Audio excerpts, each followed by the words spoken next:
ये देश के प्रति द्रोह है कि आप शर्जिल इमाम और उमर खालिद जैसे लोगों के बचाव में इस प्रकार के नारे लगाए।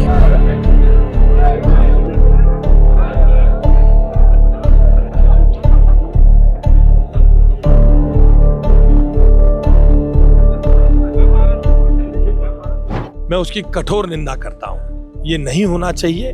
दिस अमाउंट्स टू देशद्रोह। इस तरह से आप देख रहे हैं दिल्ली विधानसभा के शीतकालीन सत्र का दूसरा दिन भी हंगामेदार तरीके से शुरू हुआ है। बीजेपी के विधायक प्रोटेस्ट करते हुए अंदर गए हैं। वो अरविंद केजरीवाल से माफ़ी की मांग कर रहे हैं क्योंकि कुत्तों को लेकर के और शिक्षकों को उसमें जोड़ करके जिस तरह से राजनीति हुई है उस पर बीजेपी के विधायक नाराज दिखे।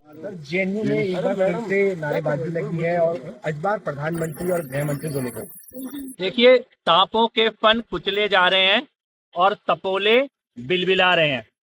ये जो लोग हैं जो आतंकवादियों के समर्थन में नारे लगाते हैं, नक्सलवादियों के समर्थन में नारे लगाते हैं, दंगाइयों के समर्थन में नारे लगाते हैं, इन्हें पता लग चुका है कि जहां नक्सलवादी होते थे वहां नक्सलवादियों को खत्म किया जा रहा है, जहां आतंकवादी होते थे वहां आतंकवादियों को खत्म किया जा रहा है। और दिल्ली के खिलाफ साजिश रचने वाले दंगाइयों को सुप्रीम कोर्ट पहचान चुका है और उनको कठोर सजा देने का रास्ता खुल चुका है। इसीलिए ये लोग बिलबिला रहे हैं, इनकी ये हताशा है और ऐसे देश विरोधी धर्म विरोधी नारे लगाने वालों के खिलाफ कठोर कानूनी कार्रवाई निश्चित तौर पर होगी। इस तरह से जेएनयू में प्रधानमंत्री नरेंद्र मोदी और अमित शाह को लेकर के नारेबाजी की गई, उस पर आप क्या कहेंगे? मैं उसकी कठोर निंदा करता हूं। ये नहीं होना चाहिए। दिस अमाउंट्स टू देशद्रोह। ये देश के प्रति द्रोह है कि आप शर्जिल इमाम और उमर खालिद जैसे लोगों के बचाव में इस प्रकार के नारे लगाए। सर 5 लोगों को तो रिहा भी किया गया, उस पर आपका क्या कहना है? क्योंकि अगर हो सके तो जो सुप्रीम कोर्ट के निर्णयों पर टिप्पणी करना हम लोगों के लिए उपयुक्त नहीं है।